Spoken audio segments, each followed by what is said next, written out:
Ayan sir, magandang araw. Yung crosswind mo po, patapos na kasi ako. Ayan. Huli na lang yung aircon.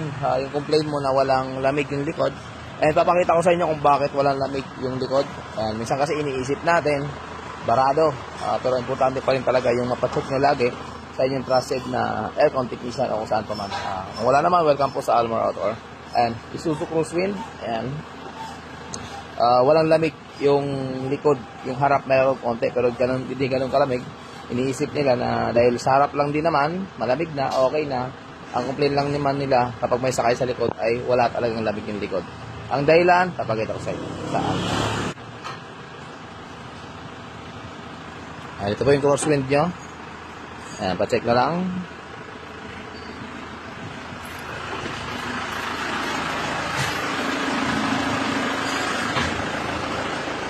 Yan, kung titingnan nyo sir, mga boss, mayroon po siyang lamig dito. Masasabi natin, okay pa naman.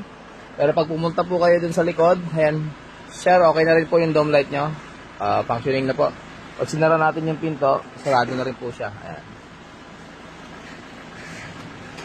Gumagana na po. Inayos ko na po yung electrical sa tulong ng lighter.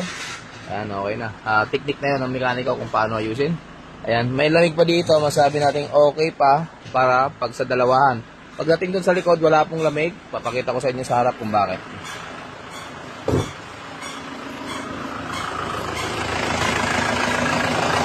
Yan sir, bagsak na yung compressor nyo. Nasa 60 na po yung compression nya. Yung high pressure okay. Yung bomba ng compressor ay bagsak na po. Dapat po ito nasa 30 to 35 or 40, pwede pa. Pero pag ganitong 60 sir, pasang-awa na po ito. Ayan. Mahina na po lamig nito. Malamig lang ito sir pag tumatakbo. Ayan. Tatry ko sana kargahan ng preon dahil akala ko kulang ng preon. Nung makita ko yung gauge na ganito yung sitwasyon ng compressor nyo, hindi ko na po siya kakargahan sir. Tama na po itong magagamit nyo. Pag nawala na talaga ng lamig, ayan, budget na para magpalit kayo ng compressor at magpa-general cleaning. Ayan, makikita nyo. Yan na lang po yung bomba nyo. Pero may lamig pa dito. Konting lamig lang na tamang may yelo at makabigay ng lamig sa loob. Ayan, yung crosswind nyo po yun sir. Yung fuse box nyo sir, okay na. Ayan, nirepin na lang po natin kasi napakamahal po ng fuse box na surplus. And then, alam nyo naman yung ibang relay dito naka-bypass. Kinurek na rin po yung mga relay. Ayan, makikita nyo, yan na po yan. Ayan, may balik na po sa dati. Yung luma nyo pong fuse box assembly nandun sa loob. Ayan, nirepin na lang po natin para wala na kayong problema. Yung dati kasi mga boss ay nasunog. Ayan, okay na. Ang nakuha kasi ni sir ay housing lang. Walang kung ano-anong wire. Kaya nirepin na lang po natin para mas makatipid.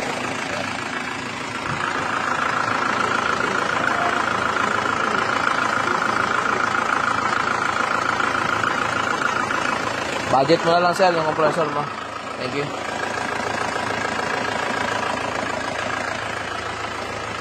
Idadagdagan ko lang siya sir ng konti kapag bumaba. Pag nag-45, itry ko muna kung bababa. Pag bumaba, swerte. Pag hindi ko na siya dadagdagan. Titingnan ko kung bababa yung reading. Pag bumaba, kakargahan ko siya mga boss. Para kahit paano may lamig. Lamig siya pagka ganito na naka-rev. Ayan. Malamig siya mga boss kapag nakatakbo kayo naka-accelerate. Kahit dun sa likod, bumubuo ng malamig. Tingnan natin kung nagbago.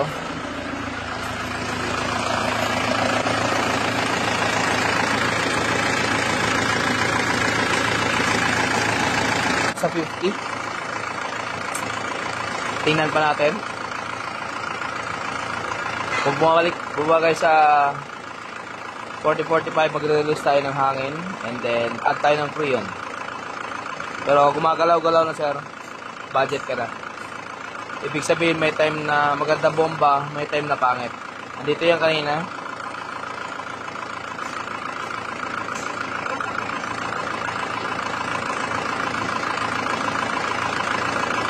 Babawasan lang po tayo ng hangin. Ayun sir, nag-release ako ng hangin. Magdadagdag po ako ng freon. Para kahit paano lumamig.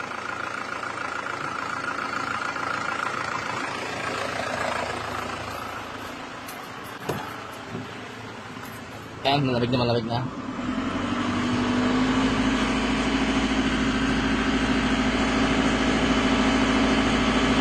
Yung bunga sa likod, malamig na. Ayan, marami lang palang hangin, boss. Swerte mo. Ayan, at ginanahan akong i-check lahat. Observe. Ayan, may lamig na po na bumubuga. Kahit pa, no? Di kaya dati na puro hangin lang.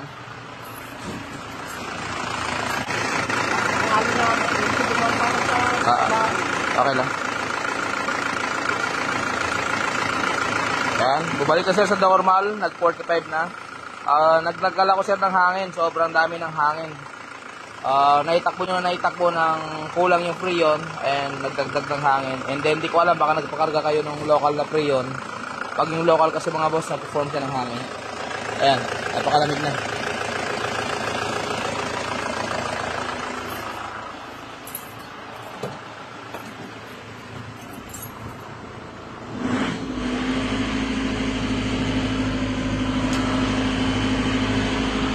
Malamig na yung buga sa likod.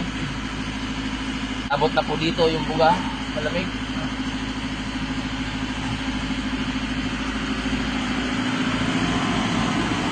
Check natin. Ayan, malamig na po.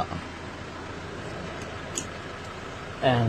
Gagawin nyo mga boss, kahit wala kayong pasahero para hindi nagbabara yung aircon nyo dito sa likod, buksan nyo lang po siya, permi, naka number 1. Kapag mag-aircon kayo, lagi nakagana. Huwag nyo po siyang papatayin.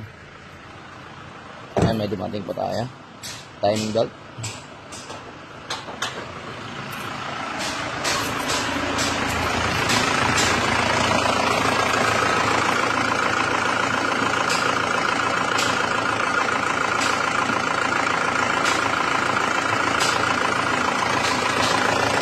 Ayan, napakalamig na sir.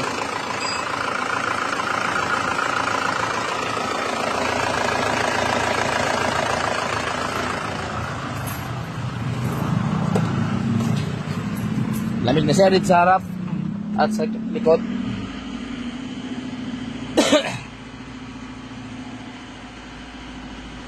Mura pagkawan sa Imus Cavite. Sa mga boss, Waste Uluvans, Almar Outdoor, all around mechanic ng Imus Cavite. Ayan, pasya lang po kayo. Cellphone number naman 0946-882-1593. Ayan, shoutout sa mga kapwa ko mekaniko, auto shop. Buhay kayong lahat. Ingat-ingat tayo. Ayun. Ayos na po ito sir. Ready for pick up na. Napakalamig na ng aircon. Pati likod. Thank you. Ayan. Kung mapansin nyo mga boss, pag nagkarga tayo ng freon nakataob, para freon yung papasok, hindi po hangin. Pag nakatayo, asahan nyo, hindi sulit. Dito sa atin, sulit yung binabayad nyo. Malamig. Ayan. Malamig na.